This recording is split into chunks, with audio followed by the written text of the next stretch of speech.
So if you're managing your blood sugar, you've probably heard it a million times. Stay away from bread, rice, and potatoes, right? But let's be real for a second. Cutting those foods out completely just isn't going to happen for most of us long term. And the good news is, you really don't have to.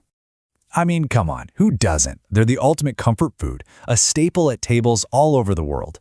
But you also know that feeling, right? That energy crash after a meal, the guilt, that feeling you've kind of messed up. Exactly. That dreaded blood sugar roller coaster. Those crazy spikes aren't just unpleasant. Over time, they can make insulin resistance even worse. But what if you could have your carbs and eat them too, without that wild ride? Well, that's what we're going to get into. Some super practical, science-backed ways to flatten out those glucose curves, starting right now. All right, let's kick things off with one of the most powerful and honestly kind of weird tools you can use. It's all about something called resistant starch. Okay, so you know how most starches, like in fresh bread or pasta, break down into sugar almost instantly? That's what causes the spike. Well, resistant starch is different. The name says it all. It resists digestion. So instead of flooding your system with glucose, it travels all the way down to your large intestine to become food for your good gut bacteria. And get this, in return, they create these amazing compounds that can actually make you more sensitive to insulin. Pretty cool, right? So how do you make this magical stuff?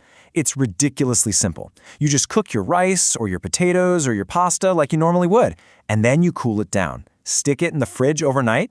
That's it. This cooling process literally changes the chemical structure, turning some of that regular starch into the good, resistant kind. You can even reheat it the next day, and you'll still get a much gentler blood sugar response. It's a total game changer.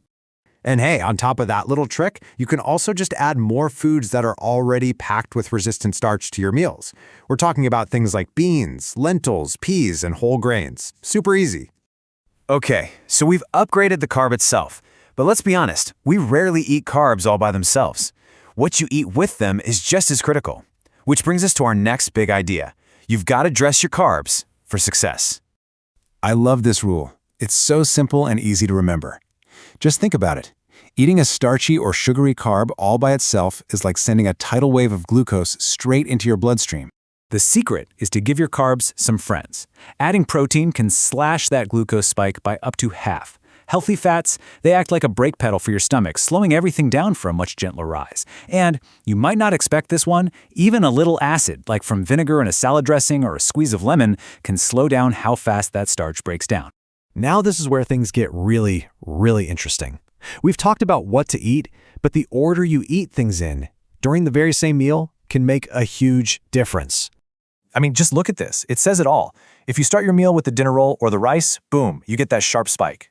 But if you eat the exact same food, but you start with your salad, your veggies, your protein, and save those carbs for the end of the meal, you get this beautiful, gentle, rolling curve instead. It's the same meal, just a different order.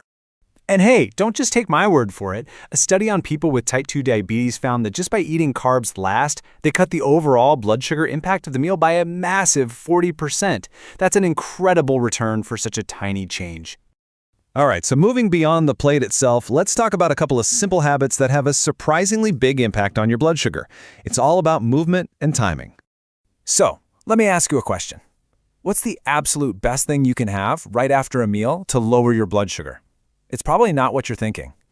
Yep, it's a simple 10-minute walk. Here's the deal. When you walk, you activate a big muscle in your calf called the soleus. You can think of this muscle as a glucose sponge. It literally soaks up sugar directly from your bloodstream to use for fuel, no insulin required. And the best time to put it to work is right after you eat. Okay, our final tweak is all about timing. Because it's not just what you eat or how you eat it, it's when you eat it. Your body runs on an internal clock. And if you work with it instead of against it, everything gets easier. So, your body's ability to handle carbs is at its peak in the morning and early afternoon. It's super efficient. But as the day goes on and evening rolls around, your insulin sensitivity naturally drops. Plus, your body starts producing melatonin to get you ready for sleep, and that actually tells your pancreas to chill out on the insulin production. The result? A late-night meal means a lot more sugar just hangs out in your bloodstream. So the takeaway here is really straightforward. Try to give your body a break. The later you eat, the tougher it is for your body to manage that meal. A great rule of thumb is to try and finish dinner at least 3 hours before you hit the sack. All right, time for our final and maybe most important concept. You hear people say carbs are bad, but that's just not true. The type of carb is what matters. Not all carbs are created equal, not by a long shot. This is the perfect way to think about it. Highly processed carbs like white flour, breakfast cereal, chips, they're like kindling for a fire. You toss them on, and whoosh, you get a big, hot, fast flame that burns out really quickly. That's your glucose spike.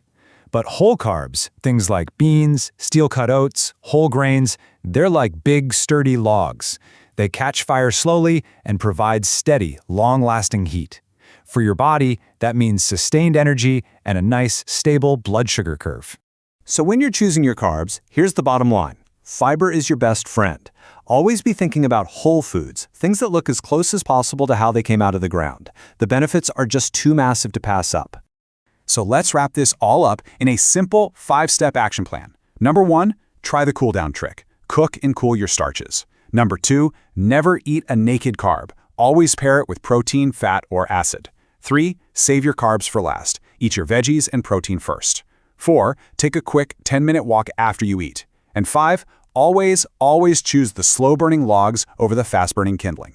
You see, you can eat the exact same foods but get a radically different, so much healthier result just by using these simple strategies. The power is truly in your hands. So, looking at everything we just covered, what's the one thing you're going to try first?